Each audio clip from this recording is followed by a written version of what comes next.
بسم اللہ الرحمن الرحیم۔ درس حدیث ہے، توبہ کے بارے میں احادیث عرض کر رہا تھا میں۔ ایک تھوڑی سی لمبی حدیث ہے لیکن بڑی ایمان افروز ہے۔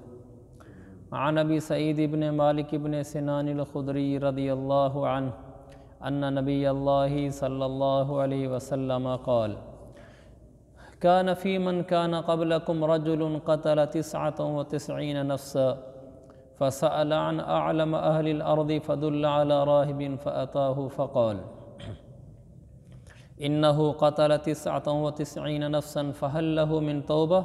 فقال لا، فقتله فكمل به 100 ثم سأل عن أعلم أهل الأرض فدل على رجل عالم فقال إنه قتل 100 نفس فهل له من توبة؟ فقال نعم، ومن يحول بينه وبين التوبة؟ انطلق إلى أرض كذا وكذا فإن بها أناس يعبدون الله فاعبدوا الله معهم ولا ترجع إلى أرضك فإنها أرض ثو. فانطلق حتى إذا نصف الطريق أتاه الموت فاختصمت فيه ملائكة الرحمة وملائكة العذاب، فقالت ملائكة الرحمة جاء تائبا مقبلا بقلبه إلى الله، وقالت ملائكة العذاب إنه لم يعمل خيرا قط، فأتاهم ملك في صورة آدمي فجعلوه بينهم أي حكما، فقال كيس ما بين الأرضين فإلى أيتهما كان أدنى فهو له، فقاسوا فوجدوه أدنى إلى الأرض التي أراد فقبضته ملائكة الرحمة. متفق علیہ۔ حضور صلی اللہ علیہ وسلم نے فرمایا کہ پچھلی امتوں میں ایک آدمی تھا جس نے 99 قتل کیے۔ آپ نے فرمایا پچھلی امتوں میں ایک آدمی تھا جس نے 99 قتل کیے، تو اس کو توبہ کا خیال آیا تو اس نے لوگوں سے پوچھا کہ یہاں سب سے بڑا عالم کون سا ہے؟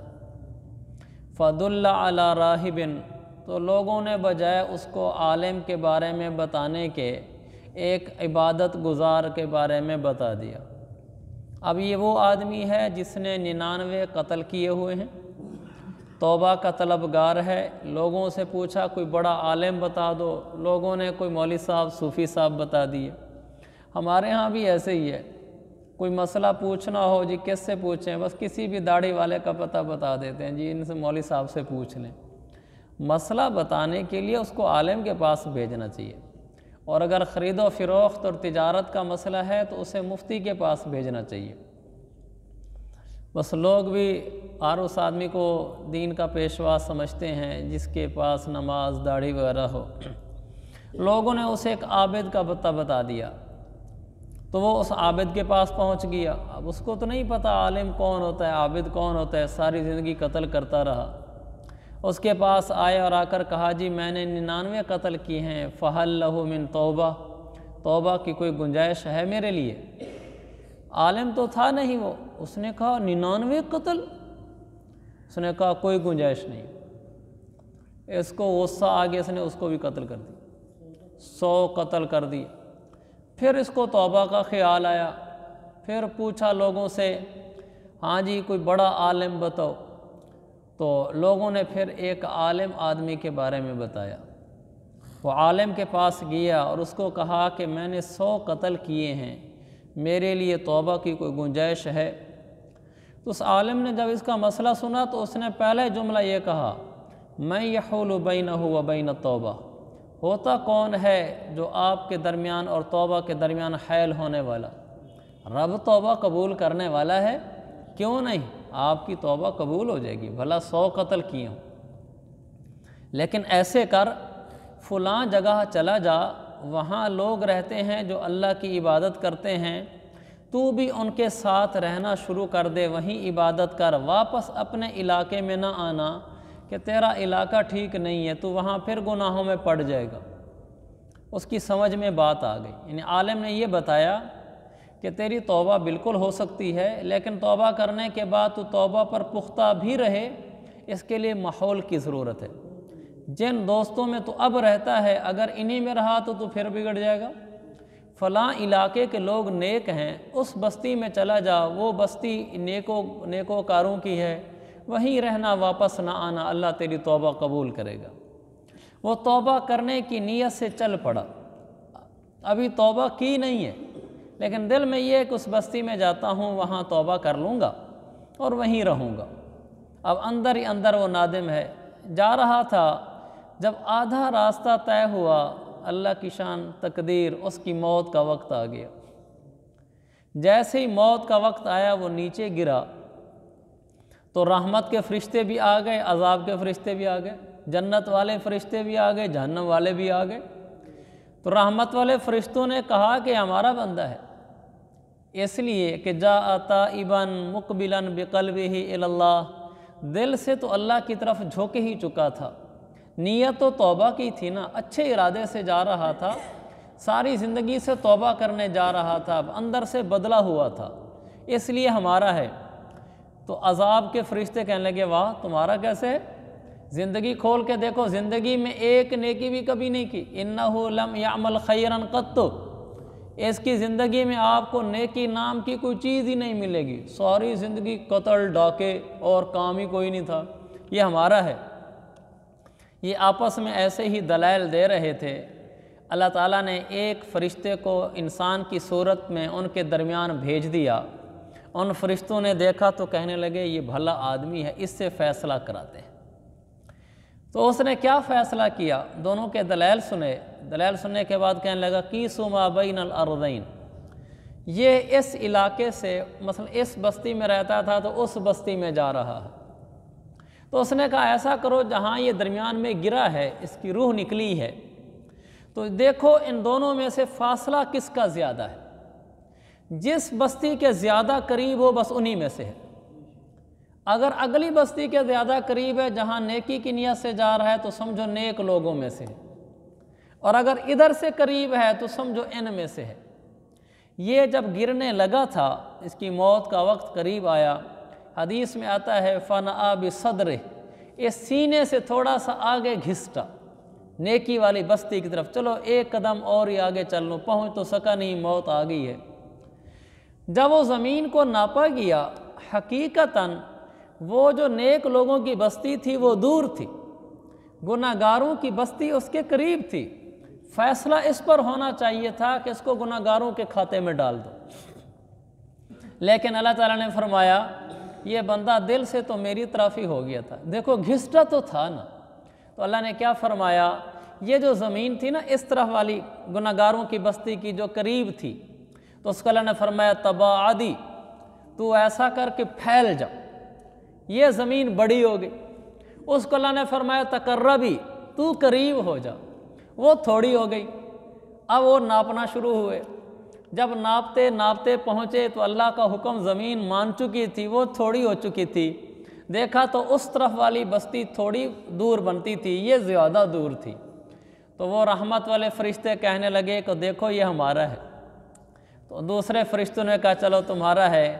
حدیث میں آتا ہے فقبضتہ ملائکۃ الرحمہ، رحمت والے فرشتوں نے اس کی روح قبض کر لی، جب اللہ کی بارگاہ میں روح لے کر گئے فغفر لہ، اللہ نے بخش دیا، کہ جا تیری بخشش ہو گئی۔ ایسے رحیم رب، ایسے کریم رب سے ہمارا واسطہ ہے، اس کی رحمت بہت زیادہ ہے۔ ایک بدو آیا اللہ کے نبی کے پاس، کہنے لگا یا رسول اللہ، اللہ کی بڑی صفات ہیں، بڑے نام ہیں، اللہ کریم بھی ہے؟ تو آپ نے فرمایا اللہ کریم بھی ہے؟ تو کہنے لگا بخن بخن، واہ واہ واہ واہ، کام بن گیا کام بن گیا۔ کیا ہوا بھائی؟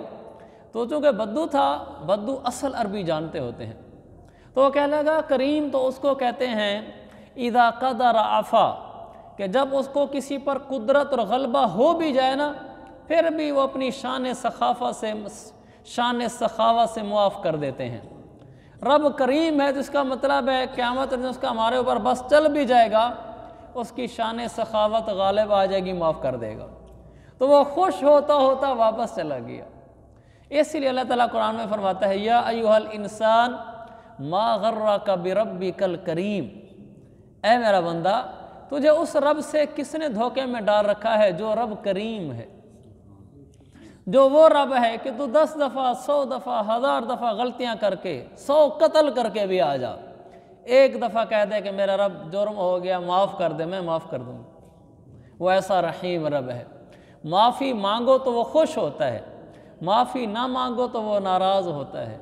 میرے رب کو بخشنا بہت زیادہ پسند ہے، بخشنا بہت زیادہ پسند ہے۔ تو جو انسان اللہ کے آگے جھک جاتا ہے، اللہ تعالیٰ اس پر اپنی رحمت نچھاور کر دیتا ہے۔ پیچھے بھی ہم نے حدیثیں پڑھی تھی کہ جو آدمی بھی اللہ کے آگے جاتا ہے، جب تک معلم یغرغر، جب تک غرغرے کی آواز نہیں آتی، اللہ اس کے آنے کو قبول کرتا رہتا ہے۔ تو میرے عزیز بھائیو، اللہ کے آگے معافی مانگنے میں دیر نہیں کرنی چاہیے، مایوسی بھی نہیں اختیار کرنی چاہیے کہ میرے جیسا گنہگار کیسے بخشا جائے گا۔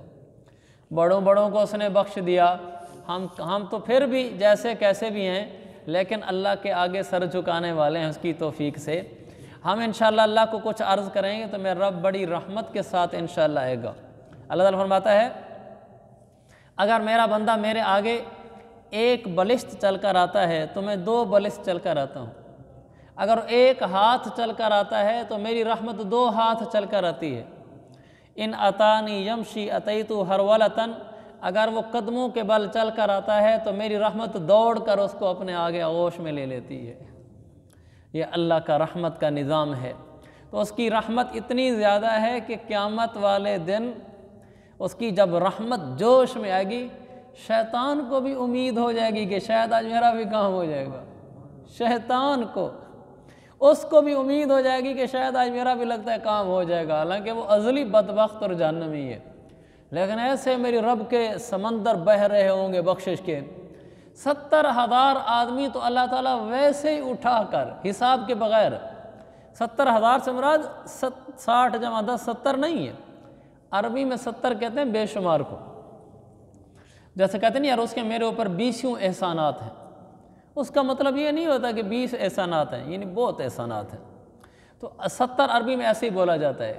اللہ 70,000 انسانوں کو اٹھائے گا، یعنی بے شمار انسانوں کو اللہ ایسے ہاتھ سے اٹھائے گا اپنی رحمت سے، جو اللہ کی شان کے لائق ہاتھ بنتا ہے۔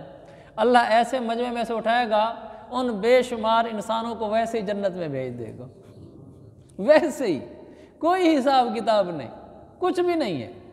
بس یہ ہے کہ وہ مسلمان ہوں گے، کافر نہیں ہوں گے۔ کافروں میں سے اللہ ایک مٹھی بھرے گا، ایسے ہی جنت میں بھیج دے گا۔ پتہ نہیں ان کی کتنی کروڑوں خربوں عدد ہوگی، یہ اللہ کو ہی پتہ ہے۔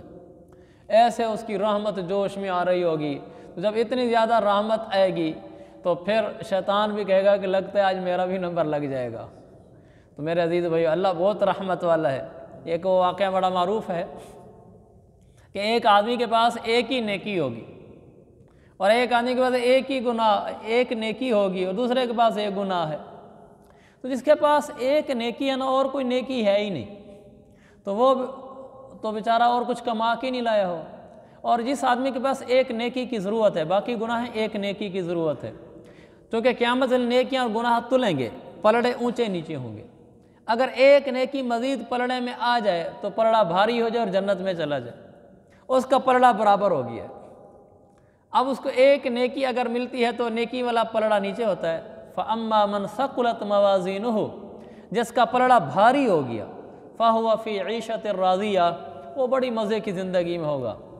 آخرت میں نیکیاں گنی نہیں جائیں گی، نیکیاں تولی جائیں گی، ان کا ایک وزن ہوگا، نماز کا، خرچ کرنے کا، تلاوت کرنے کا، سب اعمال کا ایک وزن ہوگا۔ اس میں جتنا اخلاص ہوگا اور جتنا سنت کے مطابق عمل ہوگا، اتنا اس کا زیادہ وزن ہوگا۔ تو اس کو ایک نیکی ملے تو تھوڑا سا بھی اس کا وزن ہوا تو پلڑا بھاری ہو جائے گا، تو اللہ تعالیٰ کہے گا ایک نیکی لے آ، انصاف کا دن ہے کر دوں گا۔ اب وہ میدان معاشر میں لوگوں کو کہے گا کوئی ایک نیکی مجھے دے دے، کوئی ایک نیکی مجھے دے دے۔ ایک آدمی جہنمیوں کے صف میں کھڑا ہوگا تو اس کے پاس ایک ہی نیکی ہوگی، کہے گا بھی میرا تو کام تو ویسے کوئی نہیں بننا، چل میری نیکی لے لے۔ تو اللہ کے پاس جائے گا، باوجود یہ کہ اللہ سب کو جانتا ہے۔ اللہ پوچھے گا کہ یہ نیکی کہاں سے لایا؟ کہ اللہ فلاں سے لی میں نے۔ تو اللہ تعالیٰ اس کو بلائے گا، اللہ فرمائے گا تو مجھ سے بھی زیادہ سخی بننا چاہتا ہے، تو نے معاشر کے میدان میں بھی نیکی دے دی، چل تو بھی جنت میں، یہ بھی جنت میں۔ میرے رب کی رحمت ہے۔ ایک اور واقعہ اس طرح کا آتا ہے کہ اللہ تعالیٰ کا ایک نیک بندہ ہوگا اور گناہگار بندہ ہوگا، اللہ تعالیٰ اپنے گناہگار بندے کو کہے گا چل جہنم میں چلا جا، تو وہ جہنم میں جانے لگے گا، دیر نہیں لگائے گا۔ تو وہ جب جہنم کو جا رہا ہوگا بالکل تیزی تو اللہ تعالیٰ اس کو بلوائے گا۔ اللہ تعالیٰ فرمائے گا کہ میں نے جہنم کا کہا تو بھاگ پڑا، کہے گا یا اللہ ساری زندگی تو نے حکم دیا، ہم نے منہ موڑے، کبھی دنیا میں تیری نہیں مانی تھی، تو بلاتا رہا ہم پیٹھ پھیرتے رہے، آج میں نے کہا زندگی میں تو کبھی مانی نہیں تھی، آج ہی اپنے رب کو مان لوں، تو میں نے تیرا حکم سن کر آگے کچھ نہیں سوچا، بھلا جہنم میں چل پڑا۔ میرے رب کی رحمت جوش میں آئے گی، کہے گی اس پر بھی تجھے بخش دیتا ہوں۔ ایک اور آدمی کو اللہ تعالیٰ کہے گا جہنم میں جا، تو وہ آہستہ آہستہ جا رہا ہوگا، وہ پیچھے مڑ مڑ کے دیکھے گا، تو اللہ تعالیٰ فرمائے گا یہ اس کی رحمت کے جوش کے نظارے دیکھو، بہانے ڈھونڈتی اللہ کی رحمت، وہ تیز بھاگ رہا تھا اس کو جنت دے دی، تو یہ آہستہ آہستہ جا رہا ہے۔ اللہ پوچھے گا آہستہ آہستہ کیوں جا رہا ہے؟ کہے گا یا اللہ دنیا میں علماء سے سنتے تھے وہ رب بڑا مہربان ہے، بڑی رحمت والا ہے، ہر لمحے پیچھے منہ موڑ کے دیکھتا ہوں شاید ابھی اس کی رحمت کا وقت آ جائے، بلا ہی لے واپس۔ ہم سنتے تھے کہ ماں سے زیادہ محبت کرتا ہے، ماں دیکھ لے آگ میں جاتے ہوئے تو بیٹے کو واپس کر لیتی ہے، میں کہتا تھا شاید اللہ پیچھے ہی کر لے۔ اللہ فرمائے گا چل آ جنت میں چلا جا، اس کی رحمت ایسے جوش میں ہوگی۔ تو میرے عزیز بھائیو، ہمارا رب بڑا رحیم ہے، ہمارا رب بڑا کریم ہے، ہمیں اس سے واسطہ پڑا ہے جو بڑی محبتوں والا ہے، بڑی شفقتوں والا ہے، بڑی رحمتوں والا ہے۔ مجھے اس پہ حیرت ہوتی ہے، ایک آدمی بوڑھا ہو اور وہ نہ بدکاری کر سکتا ہے، نہ چوری کر سکتا ہے، نہ ڈاکہ ڈال سکتا ہے، نہ قتل کر سکتا ہے، نہ اب گانے سننے کے شوق ہیں، تو وہ آدمی اللہ کے آگے توبہ کر رہا ہوتا ہے کہ یا اللہ میرے گناہ معاف کر دے، آئندہ نہیں کروں گا، یعنی آئندہ بدکاری نہیں کروں گا، آئندہ چوری نہیں کروں گا، آئندہ ڈاکہ نہیں ڈالوں گا، کون سا وہ ڈال سکتا ہے، آئندہ یا اللہ یہ بھی نہیں کروں گا، آئندہ گانے بھی نہیں سنوں گا، بڑھاپے میں کہہ رہا ہے۔ اللہ کو بھی پتہ ہے کہ یہ نہیں کر سکتا اب، لیکن دل سے نادم ہے اور کہہ رہا ہے کہ یا اللہ معاف کر دیں، آئندہ نہیں کروں گا ایسے۔ میرا رب اس پر بھی خوش ہو جاتا ہے، چلو جھک تو گیا ہے، فرماتا ہے چل معاف کر دے۔ حتیٰ کہ اگر اتنے گناہ لے کر آئے، زمین و آسمان کے درمیان کے خلا کو بھر دے گناہوں سے، پھر ایسے ہی ٹیڑھا منہ کر کے کہہ دے کہ یا اللہ آنسو بہانے بھی نہیں آتے، بس مجھے معاف کر دے، مجرم آدمی ہوں، توبہ کرتا ہوں۔ اللہ تعالیٰ فرماتا ہے جب ایسے میرے سامنے آتا ہے معافی مانگنے، تو میں کہتا ہوں غفرت لک ولا ابالی، چل جا میرے بندے سارے ہی معاف کر دیے، تانا بھی نہیں دوں گا کہ اب آ گیا ہے معافیاں مانگنے، یہ تیری عمر ہے معافی مانگنے کی۔ اللہ یہ تانے نہیں دیتا، آ تو گیا ہے نا۔ اللہ رحیم ہے، کریم ہے، وہ بخشنا چاہتا ہے، کوئی بخشوانا تو چاہے، وہ رحمت کرنا چاہتا ہے، کوئی رحمت کروائے تو صحیح، بس اس کو جب بھی جس کی ادا پسند آ جائے وہ رحمت کے دریا بہا دیتا ہے۔ اس لیے میرے عزیز بھائیو، جتنا بڑا گناہ ہو جائے یاد رکھیں ہمارا بڑے سے بڑا گناہ بھی، جو گناہ آپ سوچتے ہیں سوچ لیں، جتنا بڑا گناہ سوچ سکتے ہیں، کوئی گناہ بھی اللہ کی رحمت سے بڑا نہیں ہوتا، کوئی گناہ بھی اللہ کی رحمت سے بڑا نہیں ہوتا۔ اللہ نے عرش پہ لکھوایا ہوا ہے سبقت رحمتی غضبی، لوگو میری رحمت میرے غصے سے آگے نکلی ہوئی ہے، میرا غصہ میری رحمت کو کراس نہیں کر سکتا۔ سبقت رحمتی غضبی، میرا غصہ میری رحمت سے آگے نہیں نکل سکتا۔ میں غصے والا ہوں، جلال والا بھی ہوں، قہار بھی ہوں، لیکن میرے بندو وہ رحمت سے پیچھے ہی رہتا ہے، میرا غصہ، رحمت میری آگے ہی رہتی ہے۔ تو جو رب اتنا رحیم و کریم ہو، اسے معافی مانگنے میں سستی کرنا ہمارا ہی قصور ہے، اللہ کا قصور تو نہیں ہے۔ وہ تو معاف کرنا چاہتا ہے، لیکن اللہ تعالیٰ فرماتا ہے ہم تو مائل بکرم ہیں، کوئی سائل ہی نہیں، راہ دکھلائیں کسے، کوئی راہ رو منزل ہی نہیں، کوئی چل کر تو آئے ہم اس کو کچھ دینا چاہیں، جب لینے ہی کوئی نہ آئے تو ہم کیا کر سکتے ہیں۔ اس کے الطاف تو ہیں عام شہیدی سب پر، تجھ سے کیا ضد تھی گر تو کسی قابل ہوتا، تو کوئی تھوڑی سی قابلیت تو دکھا کے ہاتھ اٹھا کر کوئی ٹیڑے منہ سے کہے تو صحیح کہ یا اللہ مجھے معاف کر دے، اور وہ اللہ معاف کرنے کے لیے تیار بیٹھا ہے۔ تو یہ سبق ہم یہاں سے لے کر جائیں، ہمارے جتنے بھی گناہ ہو جائیں اللہ کی رحمت سے زیادہ آگے کراس کر کے نہیں نکل سکتے، رحمت سے پیچھے پیچھے ہی رہتے ہیں۔ اللہ کی رحمت ہم ساری دنیا کی انسانیت سے بڑی ہے۔ ہمارے گناہ جتنے بھی ہو جائیں اس کی رحمت سے چھوٹے ہی ہیں۔ جس کی رحمت وسیع ہو، جس کی رحمت ختم نہ ہوتی ہو، جو معافی مانگنے کو پسند کرتا ہو، معاف کر کے تانے نہ دیتا ہو، یہ نہ کہتا ہو پہلے کئی دفعہ معافی مانگ لی ہے۔ وہ مسلم کی حدیث میں نے پہلے بھی سنائی تھی، جب کوئی آدمی ایک دفعہ کہتا ہے کہ یا اللہ مجھ سے گناہ ہو گیا معاف کر دے، اللہ تعالیٰ معاف کر دیتا ہے۔ پھر اس سے وہی گناہ ہو جاتا ہے، پھر کہتا ہے اللہ انی اذنبت ذنبا آخر فاغفر لی، اے اللہ ایک دفعہ اور گناہ ہو گیا اب معاف کر دے۔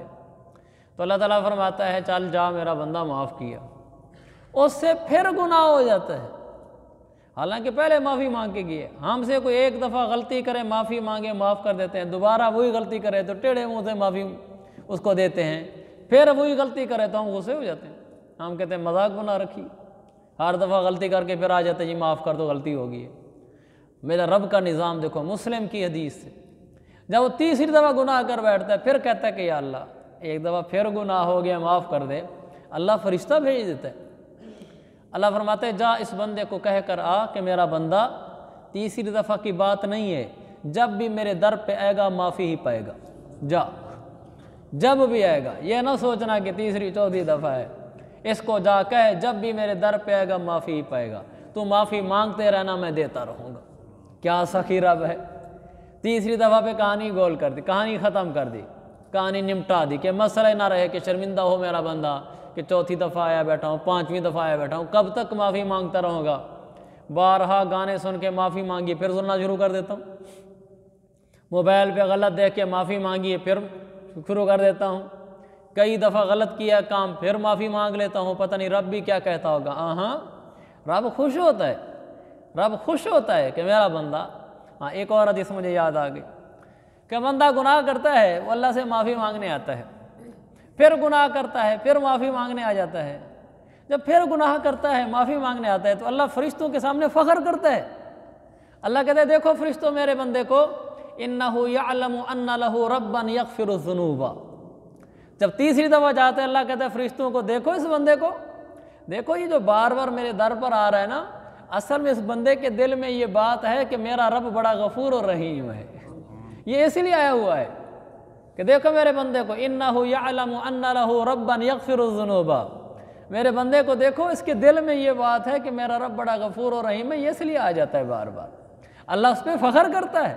اللہ یہ نہیں کہتا فرشتوں کو دیکھو ہر دفعہ پھر آ جاتا ہے پھر آ جاتا ہے، اللہ چراغاں کر دیتا ہے آسمان پہ کہ میرا بندہ مجھے غفور و رحیم سمجھ کے چل پڑتا ہے، چل میں نے معاف کر دیا، فرشتوں کو کہتا ہے چل جا اس کو کہہ دے جب بھی آئے گا معافی پائے گا۔